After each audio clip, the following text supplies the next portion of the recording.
Is your printer driver refusing to install? Don't worry. In the next 2 minutes, I'll show you a few simple fixes that can get your printer working again. First, check the connection. If you're using USB, unplug the cable and reconnect it directly to your computer. For a wireless printer, make sure your printer and computer are connected to the same Wi-Fi network. Next, remove the old or failed printer installation. Open Windows Settings. Go to Bluetooth and Devices, then Printers and Scanners. Select your printer and choose Remove. Now let's restart the print spooler.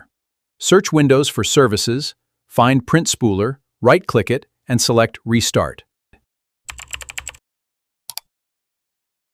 This can clear stuck print and driver installation problems. The next step is important. Download the driver specifically made for your printer model and your version of Windows. Avoid random driver websites, because the wrong driver can cause installation errors. After downloading the driver, right-click the installer and choose Run as Administrator. Follow the setup instructions. Connect the printer when the installer asks you to. Finally, print a test page. If it works, you're all set.